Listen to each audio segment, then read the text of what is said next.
I've got a little quiz for you in a moment on the Furlo Capital Real Estate Podcast, where we dive into the intricacies of passive real estate investing. And our mission is to equip people to invest wisely in both properties and people, no matter what paradox exists, so that together we can build wealth while improving housing. I'm James, and this is my paradoxical but yet awesome wife, Jessie. I want like a Webster's Dictionary definition of paradox. Two things, what is it? It's two things that cannot exist together. Okay. Right? Huh. Yes, I think that's the definition of Two a paradox. things that can't exist Like the together. classic, can God create a rock he can't lift? Oh, all right. That's all right. It's like an impossible technical situation. Paradox, yes. Kind of. Different than a catch-22 Right. paradox. Yeah.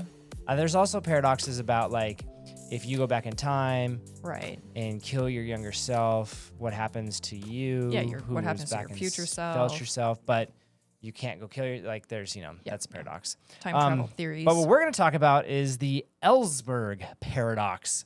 Oh yeah, we're getting no nerdy. idea what that is, but Yes. here we go. I'm ready to nerd out. I'm going to start it out with a simple little quiz, okay? Oh no, pop I quiz. think I'm going to get this right. For whatever reason, in the official example, they use urns. Think of it like a bin. I don't know. Like- It's weird. like an urn you put a dead person, like ashes in, No, more like an urn that you put things inside of, like plants, right? like a vase. yes, but use the word urn But for an urn. some reason. All All right. right. Okay.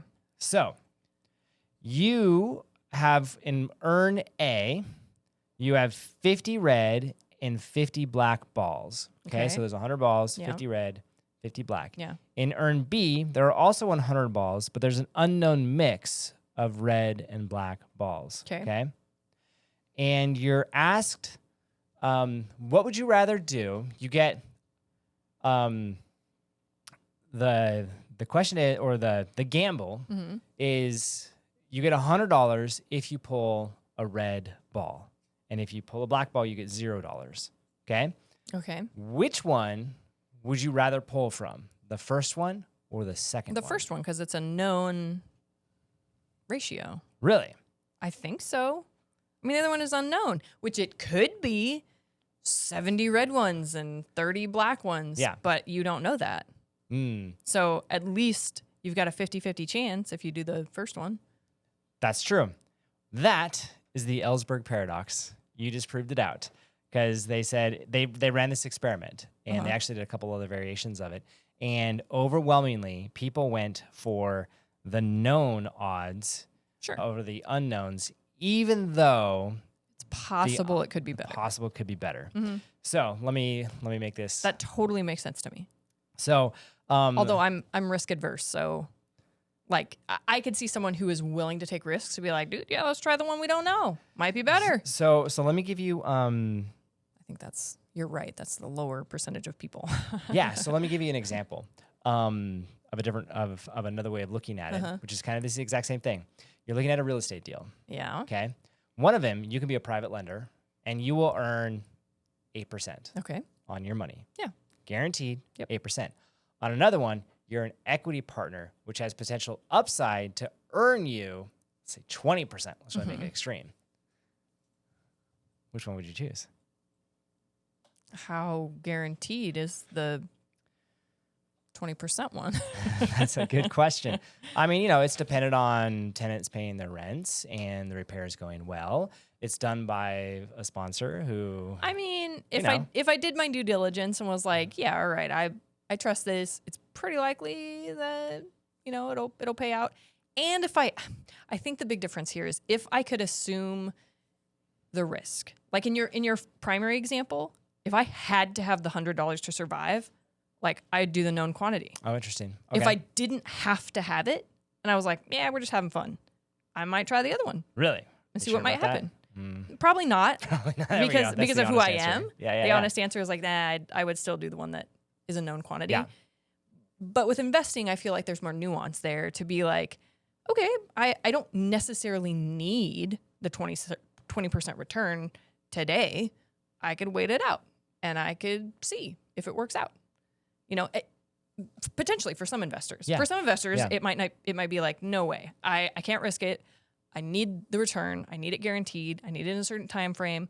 She's like, okay, you do the known quantity. Yeah. But, you know. Yeah. And so that's the interesting, 100%. And and my notes here was like, the issues you have with that second one, it's just like earn B, where you don't know the sponsor, like, did they do their stuff right? You don't know what happens if a tenant leaves. You don't know how realistic rent projections are. Right. But here's the thing. It's not that it's a riskier investment. There's just more unknowns that make it ambiguous. So you can't. It's right. Which I understand that. In It some could ways be we're a much splitting safer hairs because you investment. go, well, maybe it's risky to me because of all these unknowns. Sure. But it's like, what's the source of the risk? Right. Does that make sense? Yeah, because if, like, theoretically, if you had the second example and you did know all there was to know, it could be a better investment. Right. You know, so it's like it's not Well, and you're being necessarily told it's a better riskier. investment. Right. Right. Yeah, the upside is better. And if there's a scrupulous sponsor who's done their due diligence and Sure. done it right. Yeah, that is legitimately a better deal. But most people will still go for the guaranteed return. Oh, it totally makes sense. The to me. unknown, like, because of the variability of the unknown Sure. is pretty big. And so that is what is called the Ellsberg Paradox. So, Interesting. yeah, it is interesting, right? Well, it's interesting in the sense of if you're I can keep going working too. with investors and you're convincing them to invest in the second option, Yeah. where you're like, there's some unknowns here. You know, you've Right. got to For me, there's a talk higher them bar through. that I have to get over. Yeah. Yes. What yeah, that looks yeah. like to convince Because them if to you do think it. about the alternative, right?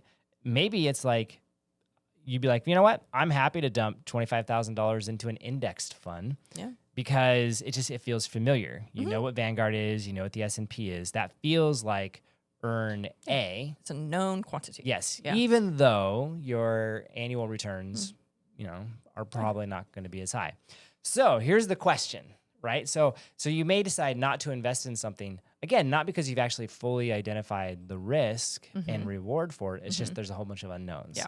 So next section, I want to talk about 4 things you can do to overcome the Ellsberg paradox of, how do we minimize the unknowns to a point where you can actually evaluate things face to face. So first one, shocker, acknowledge the feeling. It's okay to have that hesitation, but you got to name it, to recognize, this isn't necessarily a riskier deal. Okay. I just don't know enough about it yet. I just need to find out more information. Correct. Yeah. Right. And so now you know where to go. Second one, you want to seek transparency, not necessarily perfection from the sponsor, right? So you ask questions until it feels more like that first earn. Okay. So you don't necessarily, it would be as if you took the second earn. You don't necessarily need to dump it out, count every single ball, find out your ratios, put them back in, and then decide. It's like you need to trust that someone is looking at information and possibly telling you, this might have a better outcome. Here's why I think it could. Here's some of the risks, and here's how I've mitigated them. So yeah, exactly. And again, you're not trying to find the perfect investment that doesn't Right. exist.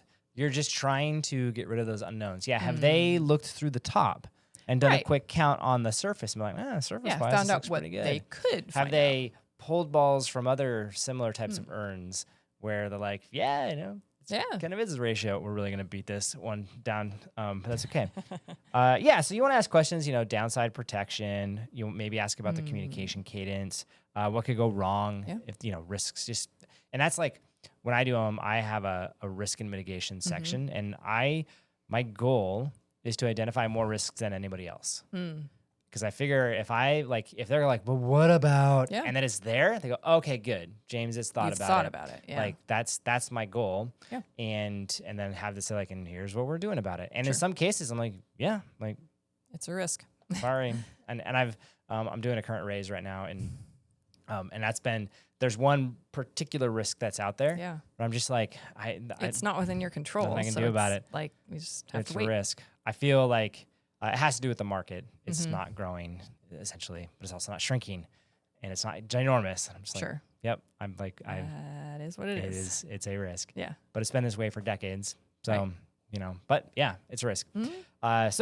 Transparency, not necessarily perfection, because the whole goal is to be able to compare Apple, as much as you can. Sure. Number 3, start small, but start. So I was actually talking with a couple, like a married couple earlier this week, and they're interested in investing in real estate, and they're just like, man, we said like they're like, this was their issue. They're like, we have so many questions. There's so much I don't know. Okay. Yeah. And so they was like, it's just sitting in a bank account. Yeah. I'm pretty certain that's true. Like, Yeah. Just a pile of cash. yeah. I mean, they've maxed out their 401ks and other stuff, which is awesome. Yeah. And they're like, do we do this? And my advice to them was like, A, jump on with someone like me, do a small $50,000 investment, play along, learn as much as you can throughout the system or throughout that process and learn. I went, or if you're going to go by yourself, do a smaller deal. Like, don't go buy a big apartment, because they have the kind of funds where like they could go buy a bigger apartment if they wanted to. And I was like, yeah, don't. Just start small. Instead, do something. get maybe not a single family home, but get a 1 to 4 unit complex, or given what they know, like a small office building.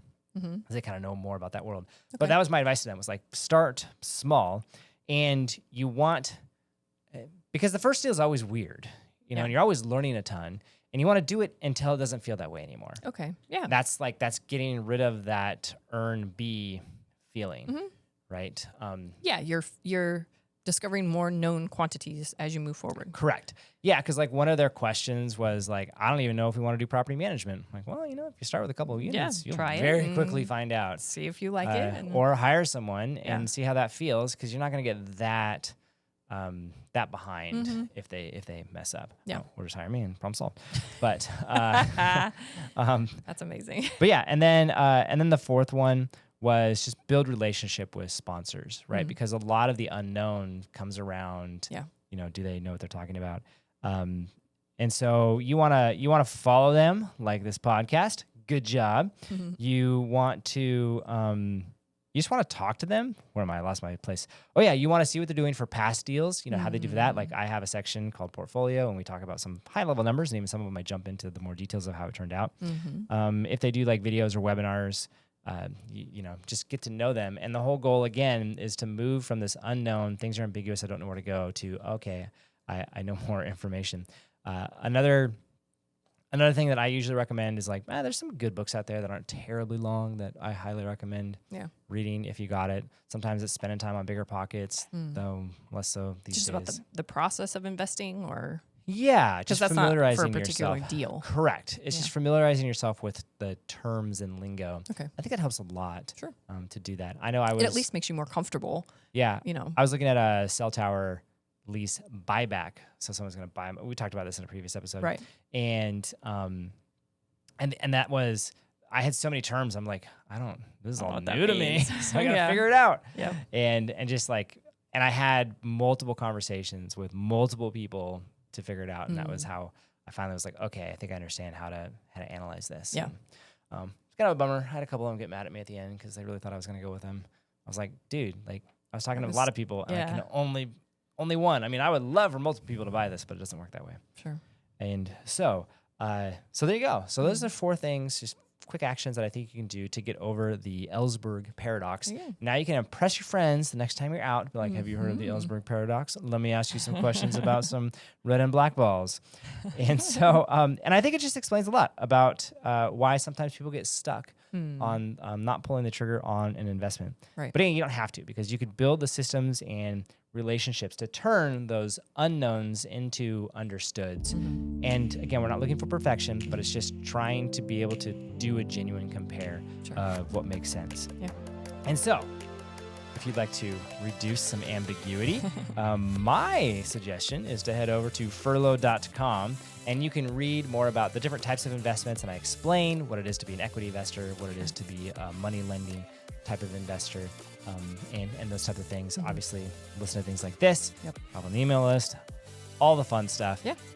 And that's how you very quickly overcome the Ellsberg Paradox. Just ask questions. That's it. Have a conversation. Super easy. There you go. All right. That's all I got. Super fun. Cool. Thanks for listening. If you did find this valuable, seriously, you should check us out at furlo.com. And I would love to get a rating or review wherever it is that you listen to podcasts. Have a great day.